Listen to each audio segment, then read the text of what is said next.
well, with that, I think we're 5 minutes in, so I think that's plenty of time for everybody to join. We've got around almost 50 people so far, so that's wonderful. We have 50. Congrats, everybody, for joining us in this United Planet webinar on transformative learning through global collaboration. And I will get started. So hopefully you can all see my slides. I'm going to start clicking through. So I'm Jill Tracy. I'm the CEO of United Planet.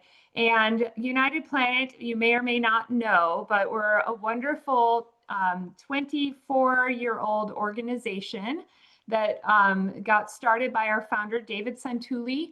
And the mission of United Planet is to foster cross-cultural understanding while addressing our shared challenges through partnerships to unite the world in a community beyond borders. And this is truly something that we need, more and more every day around the world. Global understanding, building bridges of understanding, and one relationship at a time. And that's what we are here to do. United Planet in 2025 have some core programs that we are running.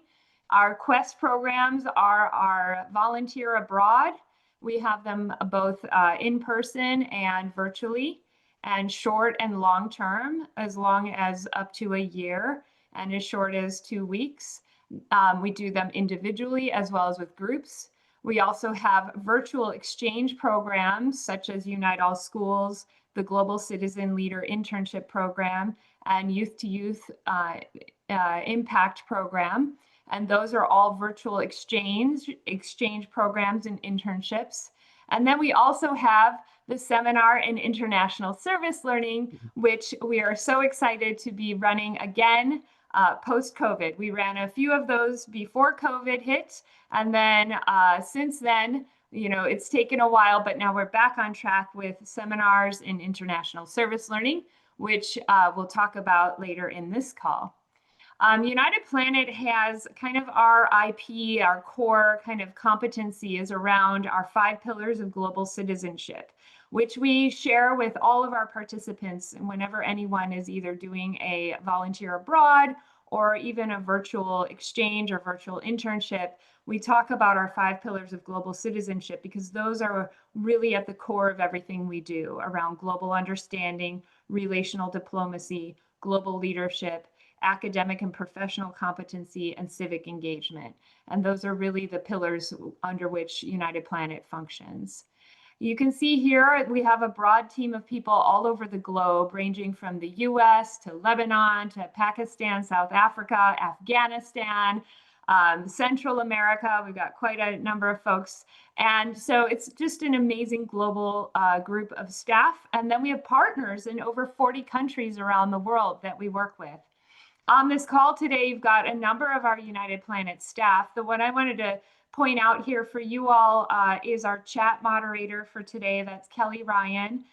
She's waving to you, and she's on this slide here. She's based in Honduras, and she will answer your questions. So feel free throughout the call to either post your question, or you can send it directly to Kelly if you would like to ask anonymously. And we'll be happy to answer your questions. Kelly will do it in the chat throughout, and then at the end, if we have time, we'll open it up for Q&A and discussion. So with that, again, I'm Jill Tracy. I'm United Planet's CEO. I joined as the CEO in January of this year, but I've been a member of the board of directors since 2023. United Planet is dear to my heart in many ways. I feel personally motivated by United Planet's mission just based on my life experiences. Early in my life, I was an exchange student in Brazil for a year. And then later I lived in Sevilla, Spain, and I did a lot of international studies throughout my undergrad and graduate experiences, as well as I served in the United States Peace Corps in Paraguay for 3 years doing agriculture extension. I also started a social enterprise and stayed in Paraguay a 4th year, working with small farmers. Then I worked at Microsoft for 21 years in global roles, always in global capacities, traveling all over the world and building friendships and partnerships all over, and it's just been amazing. I'm also a Girl Scout troop leader, have been for many years, about 12 years. And I'm also a member of Rotary International, which is what I did my exchange experience through way back in Brazil. And I'm also a PhD student at Antioch University. I'm in my third year studying leadership and change.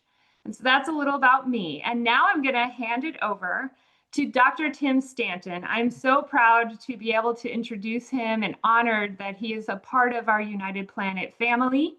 And he will be sharing with you throughout the rest of this webinar around service learning, international service learning. And it's a very important topic that United Planet believes strongly in the value. And so I will hand it over to you, Dr. Tim, to introduce yourself and run us through the content. And then near the end, I'll share a little more about our seminar in international service learning that we're running in Quito, Ecuador in January. It helps to, and Dr. Tim will be there facilitating it. So with that, I'm going to hand it over to Dr. Tim.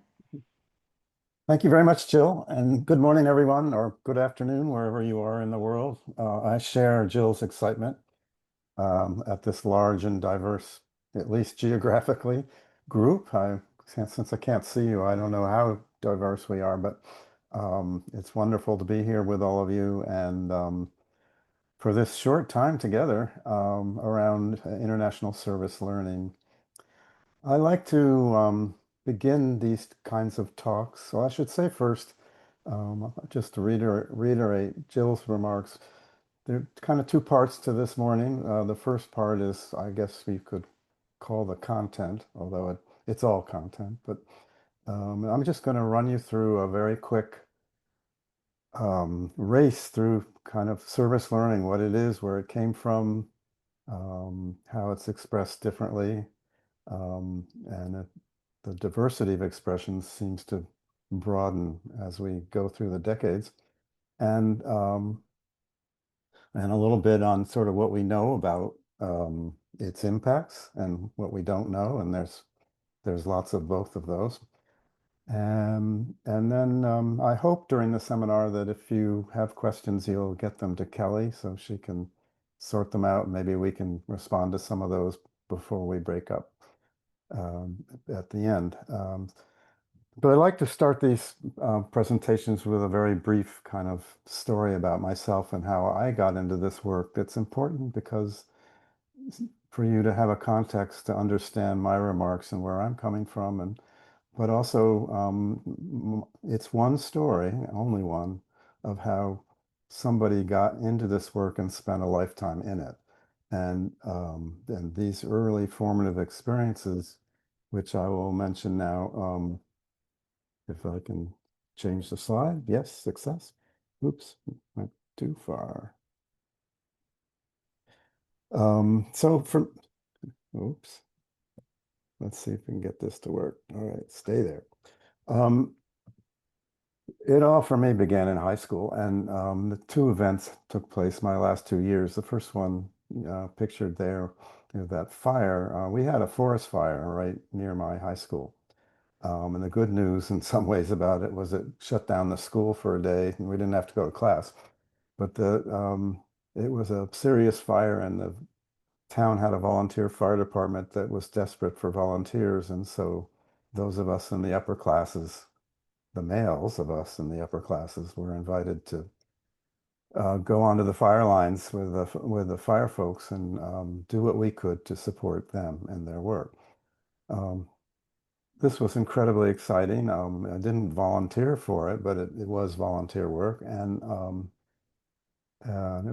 what came across to me in a visceral way there and then was, wow, this is important work that I can do as a high school kid, and somebody thought to invite me to do it. And a lot of the schoolwork I was doing never felt very important. Then I got to Stanford. Well, the other thing just quickly that happened in high school was being grabbed by the collar by my English teacher senior year and plunked down on the main street of Hartford, Connecticut in a fair housing civil rights march. I had read about civil rights in classes and in newspapers, but It was all pretty abstract.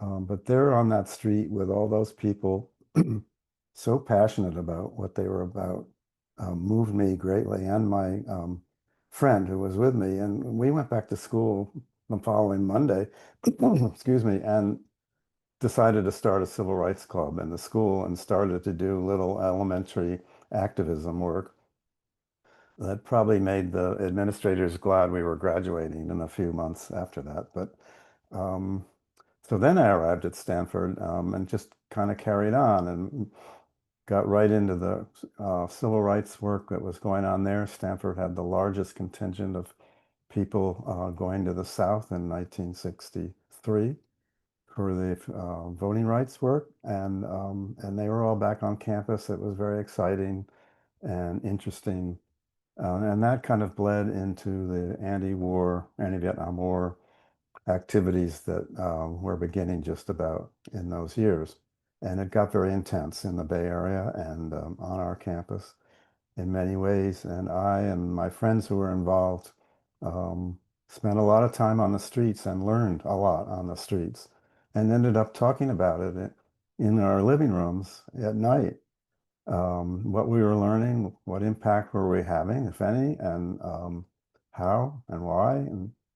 And looking back on all that, we were doing critical reflection, which is a key element in service learning. We just didn't know it then, but it just seemed natural. And the other side of that experience was getting deeply engaged in something that was very learningful, but not much connected to the curriculum where I was supposed to be doing all my learning. And so by the time I graduated, and many of my classmates felt this way at that time, we were somewhat alienated from our regular education and very involved in this experiential learning, service learning, if you will, um, on the streets that was much more about what was most important to our lives. So with that background, I graduated and one thing led to another, and see if this, I ended up being invited to open up what was being called a student community involvement center in San Rafael, California. And we were asked to involve kids from Marin County, but also San Francisco in volunteer work. And it was a simple mandate, new to 1970, pretty much, but it seemed simple enough. We'd go out, get the volunteer jobs, and then we'd go in the high schools and recruit the students and make the matches, and things would go on. Well, very quickly we learned that wasn't going to work. Uh, Firstly, and a bit frustratingly, most of the nonprofits we interacted with and contacted were not interested in having adolescents running around their offices. Um, and so that finding volunteer jobs for high school kids to do turned out to be quite difficult. But then when we went into the high schools and shared these opportunities with the students, um, we got very little response. Um, what we had to offer wasn't what they seemed to want to do. So we had to kind of go back and start all over again and realize, well, we had to organize our own projects with students around issues and things that they actually wanted to do and that would motivate them to get involved. And we ended up doing amazing things over a 5 or 6 year period of alternative youth newspaper, a lot of political action work, particularly on local political issues and election work. The best project we started was bringing together a group of high school students to run therapeutic recreation activity groups for latchkey middle school children who were in mental health therapy. And it's a long story, but just to be brief, the therapists referred their patients to us, and we put them in these groups, and we trained the high school kids to run these groups. And then when required them to come to a training and reflection seminar as part of it, all volunteer. these groups went on, and we began to learn how to do the work, and the students began to learn how to run these groups, which were focused on social skill building for the kids. And by about 6 months later, and going up to the end of that first academic year, the students were getting more and more excited and committed to their groups and their children. The therapists were reporting that the children were actually getting better, um, and were, and they didn't think it was coming from the therapy. They said something's going on in those groups. And the students piled onto that and said, we're learning much more from this than anything we do in school. And that's when the light bulb went off in my head and said, well, what if we made this school? And so these were the 1970s, and anything seemed possible. So we just marched into the high schools and found teachers who were intrigued with this idea. And we got the school district actually to pay us to train some of these teachers to take this project and move it into the classroom. And so students in a psychology class would also be running these activity groups as part of their schoolwork. And it was at that time, I didn't have a name for this work. We didn't know what we were doing. We were making the road by walking, so to speak. But I found a brochure for a conference in LA from something outfit called Society for Field Experience Education, and the brochure talked about service learning. That was a new word to me. But it looked like they were describing things like we were doing. So I jumped in my car, drove down there, and went to that conference and met and made lifelong friends and colleagues many of whom I've worked with ever since. So that's just a quick story about me, but you can hear, I hope, there that kind of the animating drive and spirits and commitments that started back in my high school, were really given birth there and catalyzed, coming out to expression in this work in Marin and San Francisco, and finally led me to try it out in higher education. Um, so I was fortunate to be invited to direct something called Human Ecology Field Studies at Cornell University. And I was extremely fortunate to find there and ultimately bring together a small group of colleagues as faculty. And we were charged with running um, what was called field studies, but it was intensive service learning in the Ithaca area in New York City, a full-time residential semester program and an independent study program. And I noticed that Dwight Giles is in the audience today, and Dwight was one of those colleagues. And I immensely enjoyed working with him and learned a great deal from him. Could tell you lots of stories about Cornell, but in the interest of time, I'm going to move to Stanford, where I went to work helping to set up what became the Haas Center for Public Service, which is the campus-wide center for service and service learning, and now service research and public policy at Stanford. And then I did a second stint with a medical school in community health, specializing in developing a partnership research program there with medical students. And then my third stint for Stanford was an invitation to start up and open up Stanford Overseas Center in Cape Town, South Africa, for Stanford students to come to Cape Town for very intensive service learning focused, full curriculum focused around community and economic development in an emerging democracy. And that was all very exciting work and taught me a huge amount about international partnership development and doing this work internationally. So I bring all of that and the work I'm doing now, which has been a great capstone for it all, is as an independent consultant, carrying on helping universities, primarily in South Africa and Southeast Asia, to develop these kinds of programs. for themselves and their students and their region. So, and I think it's somewhere along that path that I met David and got involved with United Planet, which has been a very great association. Now, from the beginning right through to the present, for me and so many of our colleagues, is this question about this work. Is it about charity or is it about social change and social justice work? What is it we're trying to do in communities, with communities? What impacts are we trying to have? And through this work, then what impacts on students who participate and ultimately for the academies that sponsor and support this work? The ongoing questions and debate, which continue to this day, all through the work. Where did it begin? Anybody want to guess? I don't think we can do this in a short time effectively on a 50 plus, oh, I see 60 person Zoom call, but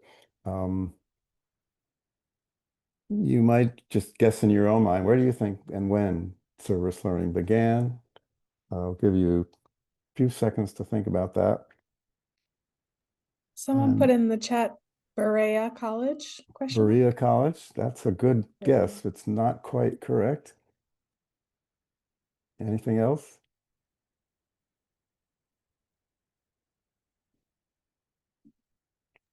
Someone put Oberlin.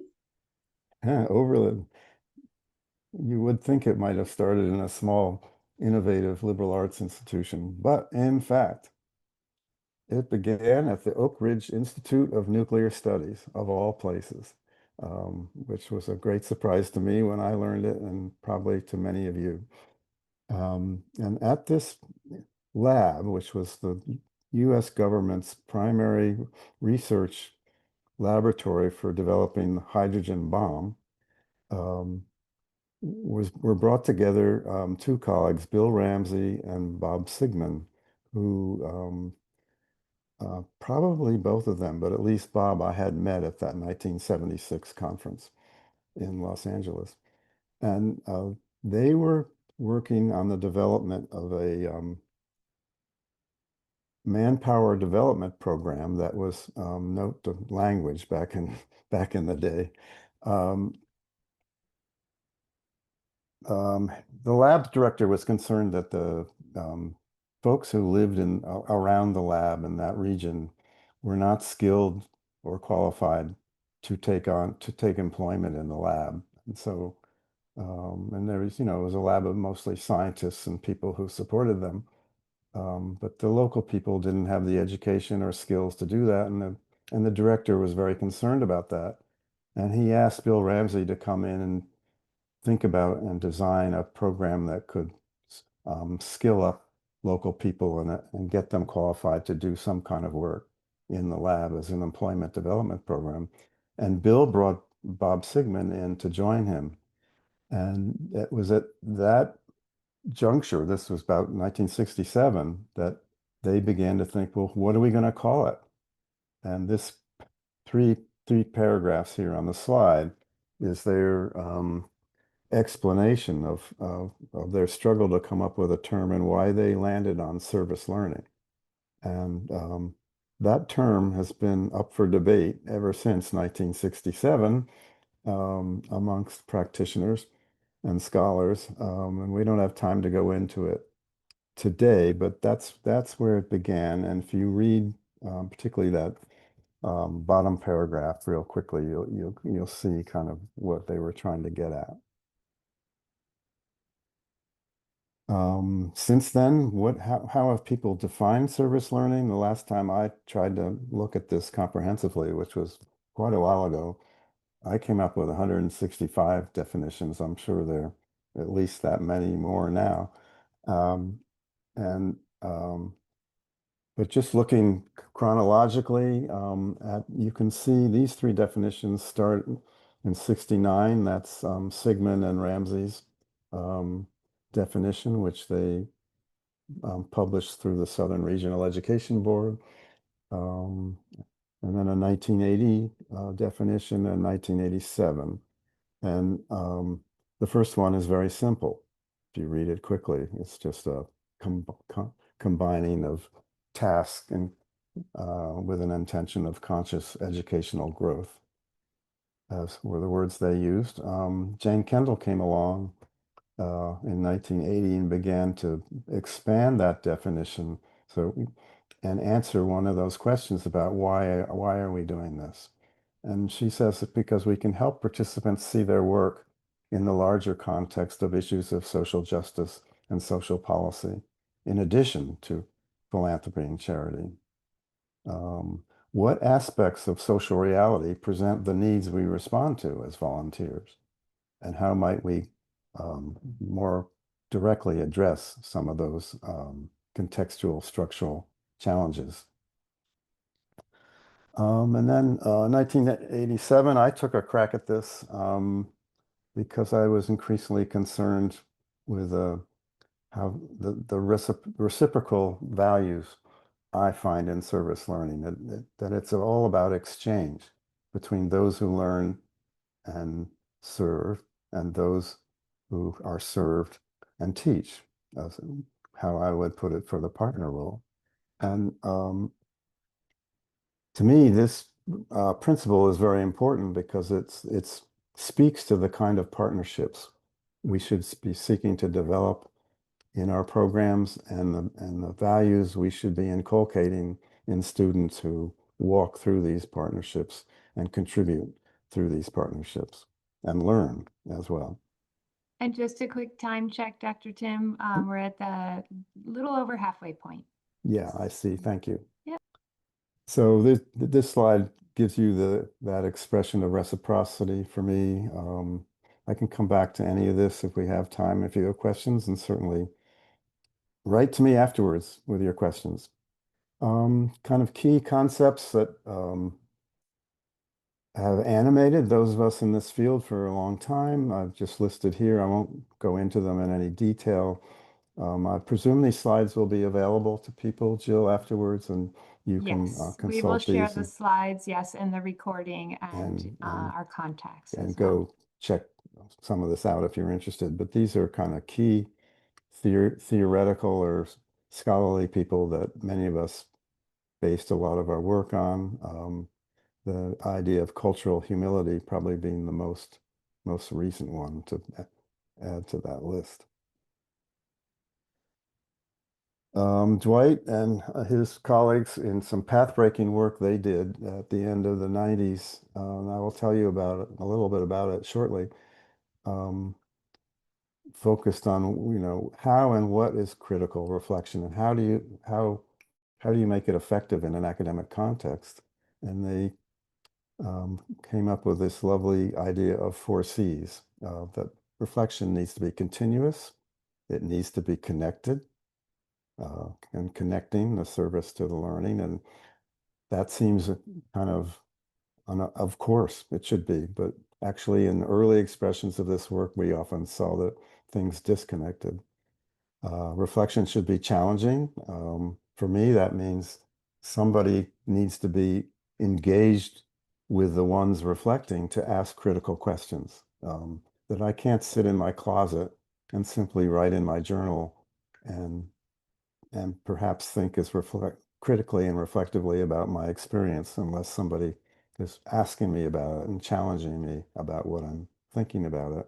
And then obviously contextualized to the work and to learning and the context in which that is taking place in the academy, in the community.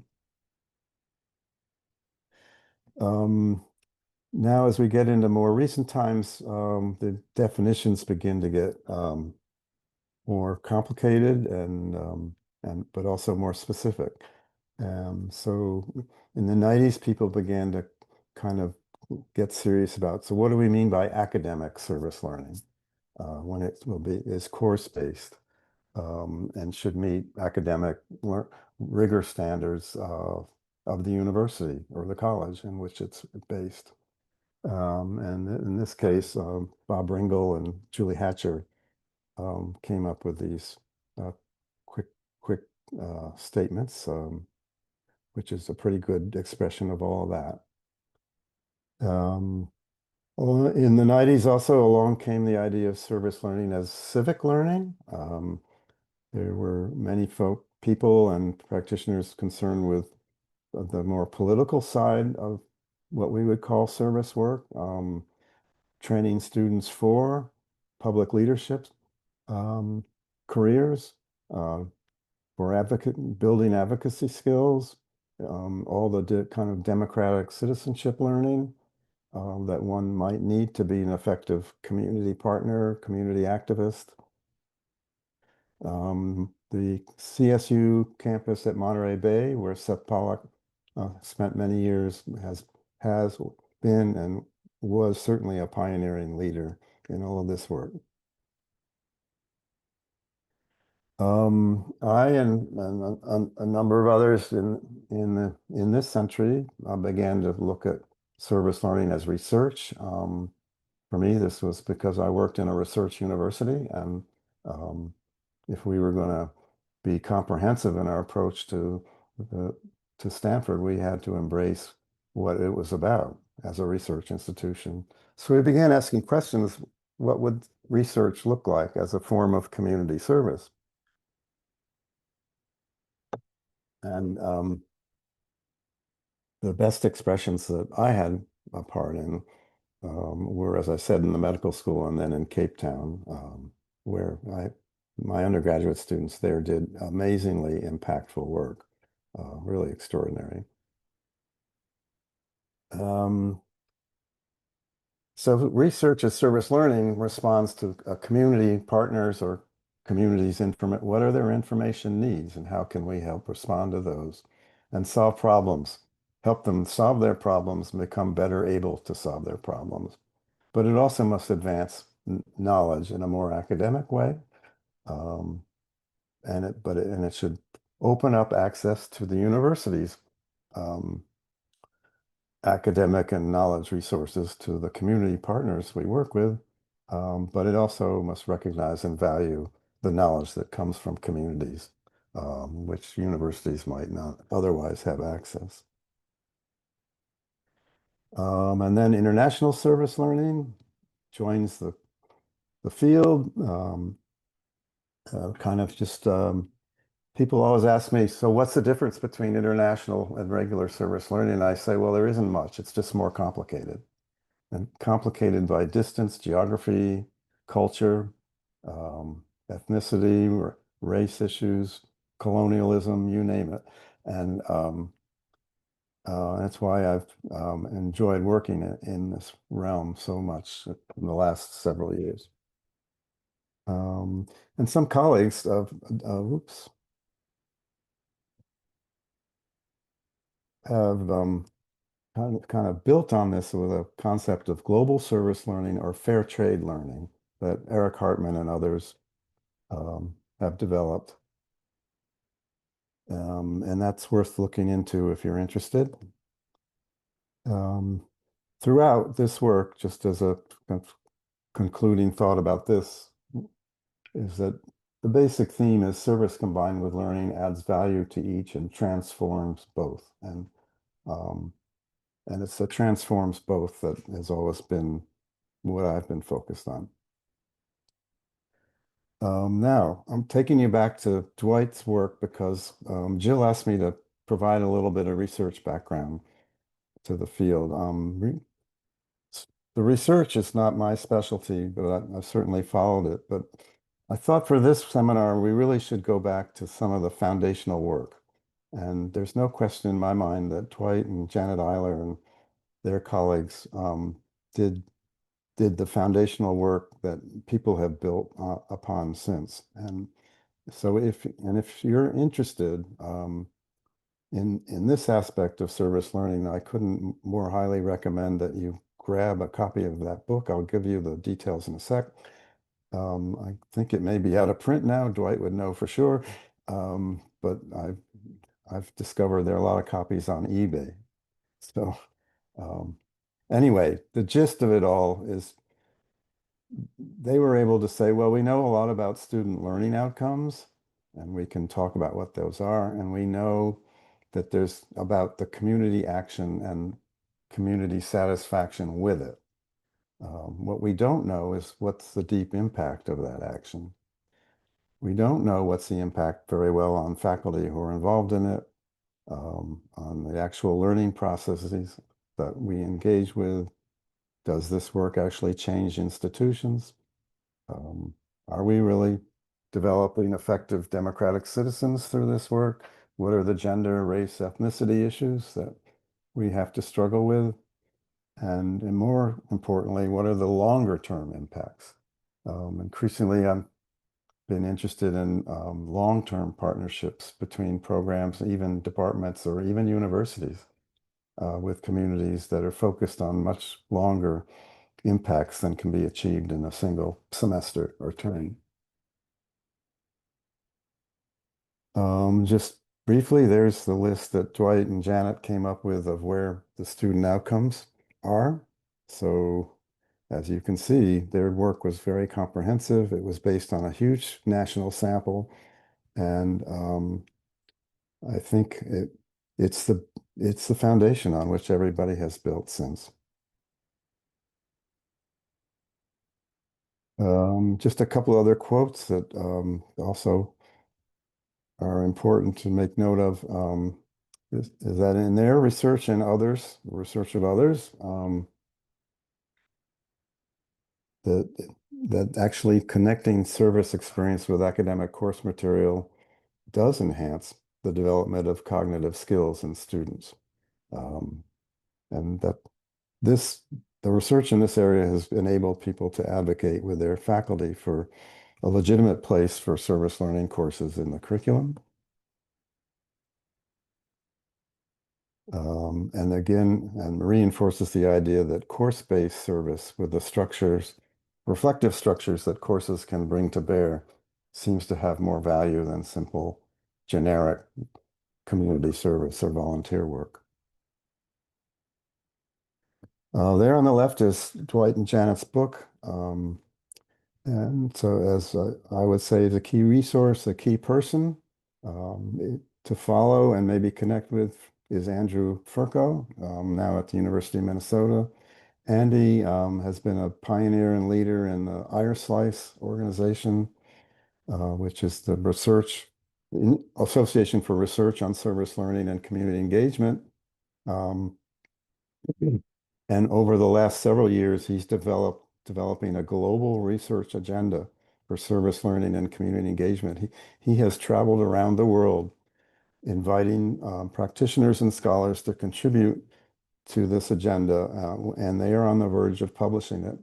And I just heard him give a kind of preliminary presentation on it in Durban, South Africa last month. And it's an amazing piece of work. And Andy, as an individual, also has just been so principally effective in internationalizing the so-called international organization. So if you're interested in international service learning research, he's a key resource. Finally, a just quick wrap up. So given all this work and progress, what's been missing? And for me, is echoing what I said a few minutes ago, is this moving to a more serious focus on community impact long term.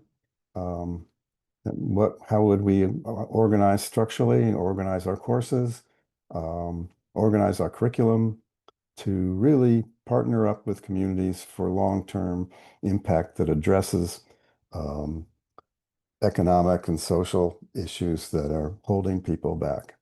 And so the central argument is that if we do this, it can actually yield even higher and deeper educational impact for the participants, for the faculty members, and for the academy. It doesn't have to be one-sided. It can always be reciprocal. But in my case, I've been trying to refocus the field on what is it we're doing in communities and how can we do it much more effectively than we have so far. Um, so, so for me, if you look at the field's debates over the last 30 years maybe, where we debated about balancing learning and service learning curriculum. I'm beginning to think, no, actually, it's a one-way trip. If we move seriously to community impact, we'll have a very deep and rich curriculum. These are all quickly overstated because of our time limitations, but I'm going to quit there. I'll come back to this slide if we have time.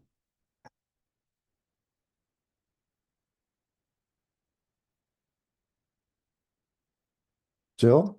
Hello. Okay. Somehow we have something happened with the slides. Guest 14 accidentally drew on them, but that's okay. We will continue on anyway, and maybe thank you, whoever removed.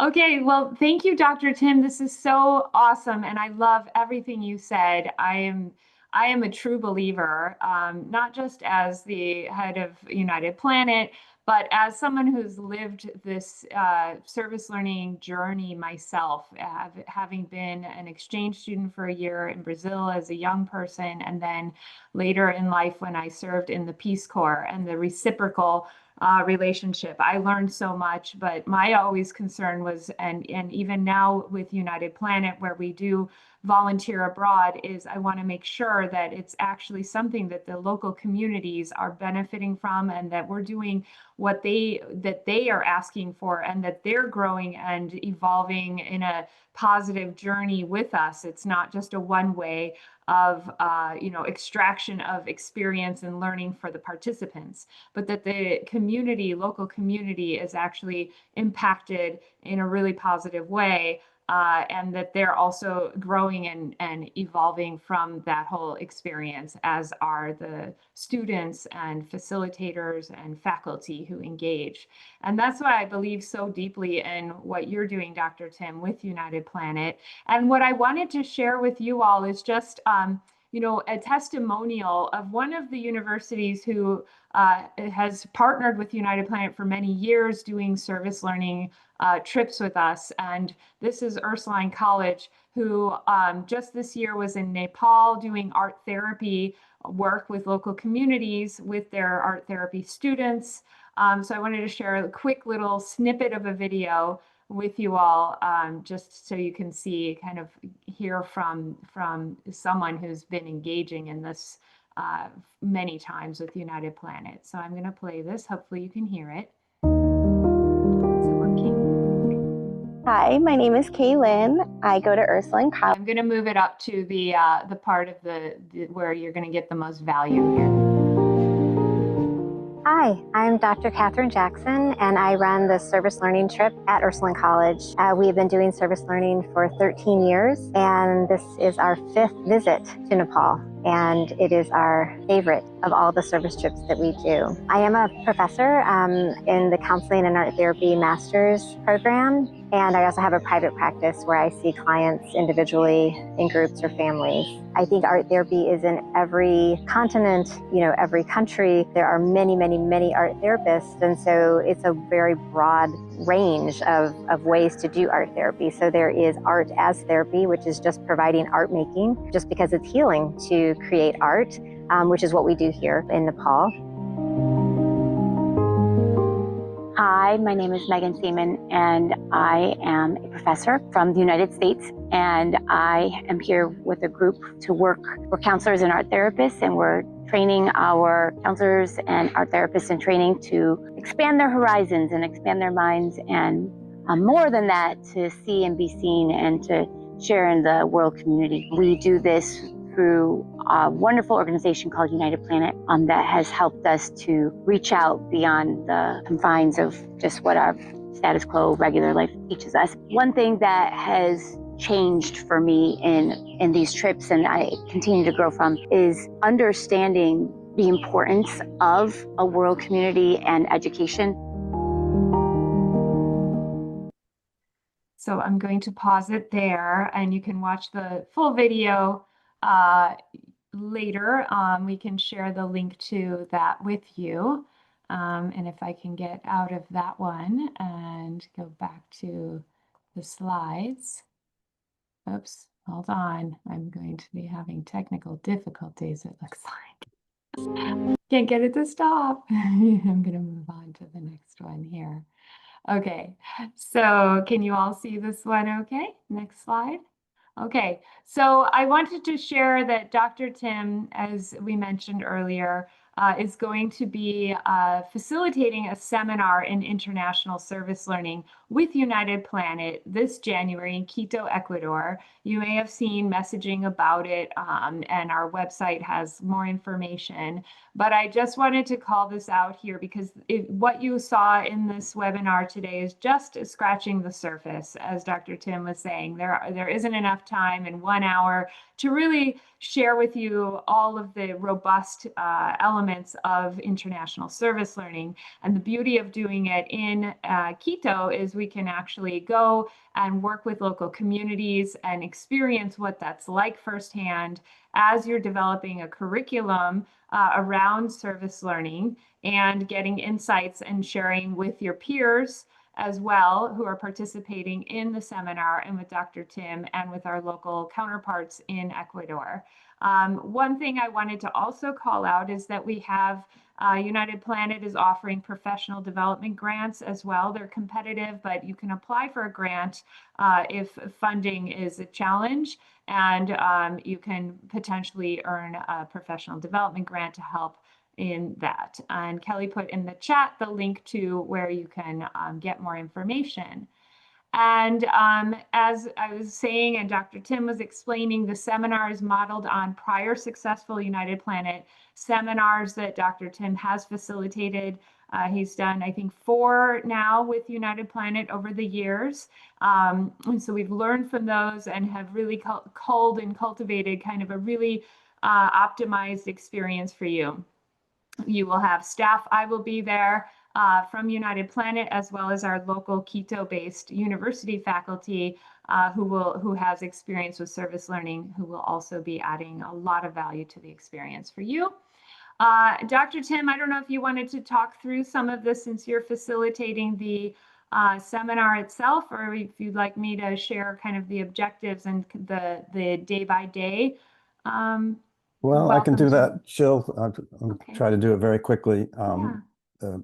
But these 4 objectives of the seminar, these are all drawn from prior seminars, and we haven't yet gone through to kind of refine this for this next one, but they're all fine as they are. And this seminar coming up will certainly address all of these. And these are some of the topics we'll cover.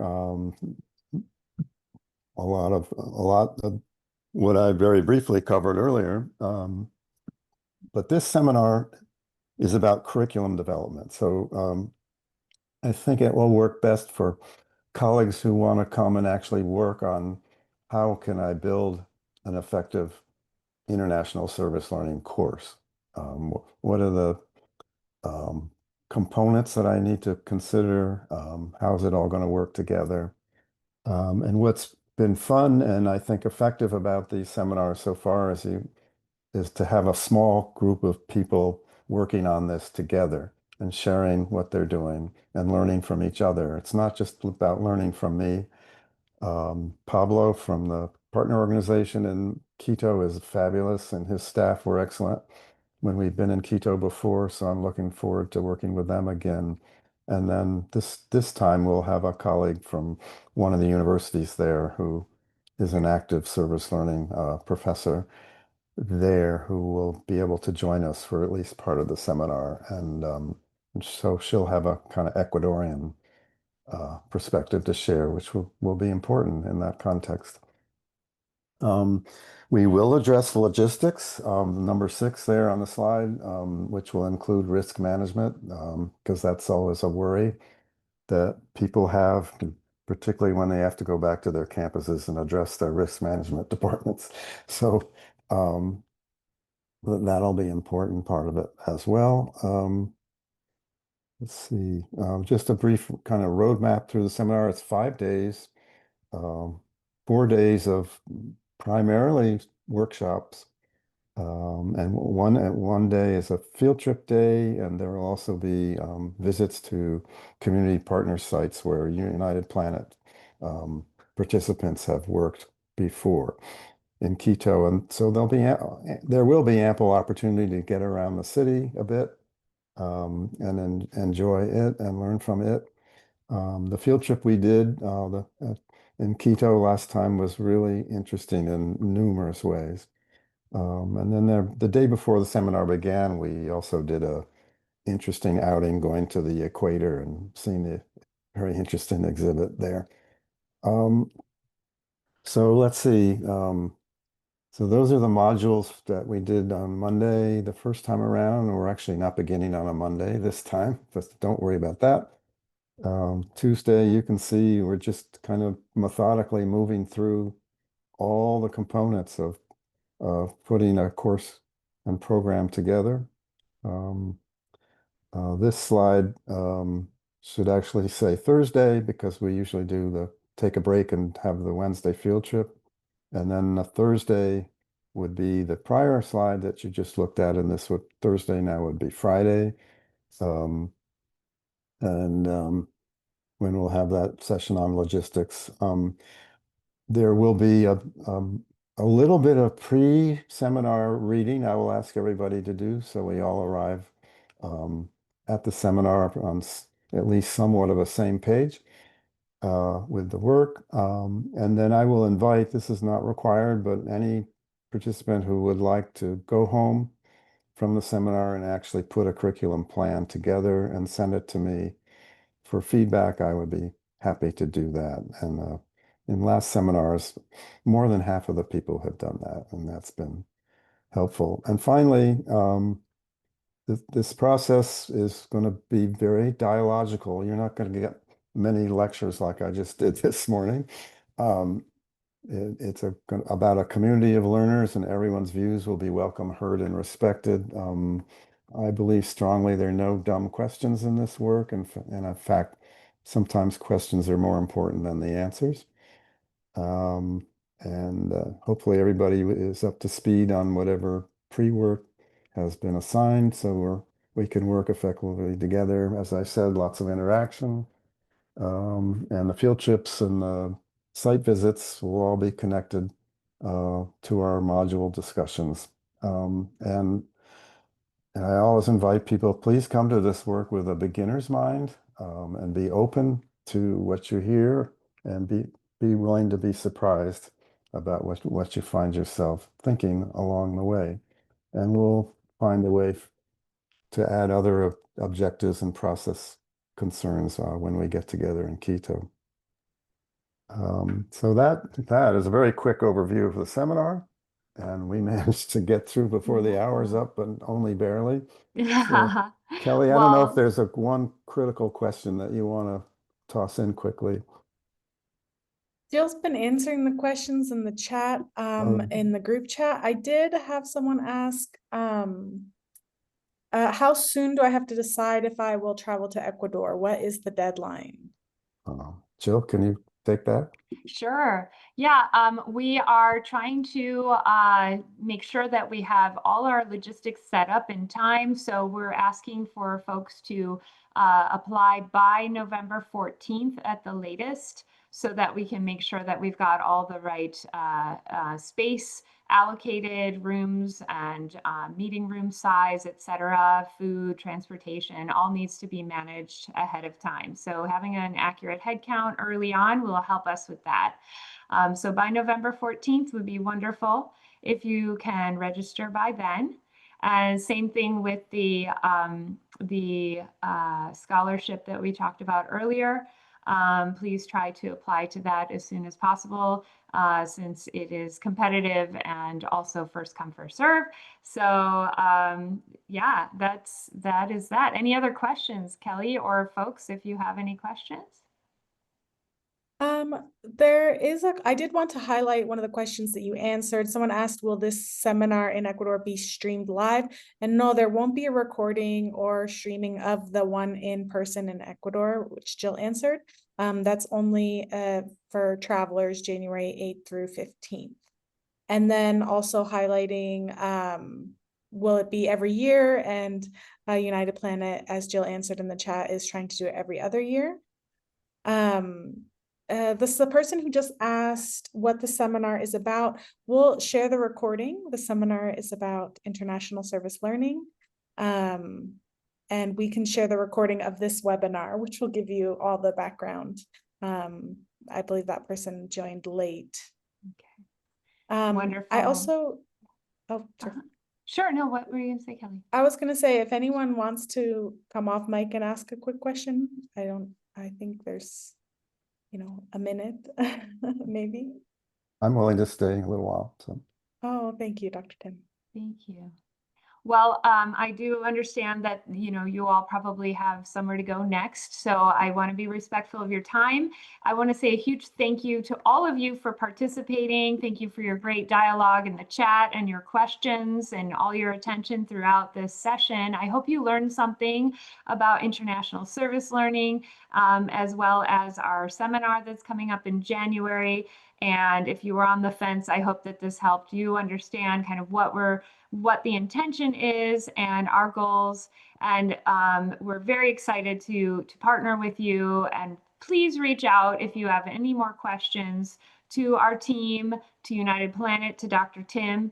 And above all, I want to say a huge thank you to Dr. Tim for taking the time for sharing all of your wisdom and experience with us. I think this is a really wonderful webinar, and I'm so grateful for everything that you shared with us. I learned a lot, so I hope everyone else did too. And thanks, United Planet team, for your support in the background. We wouldn't be here without all of you. So thanks to everybody, and I wish you all a lovely rest of your day and evening all over the world.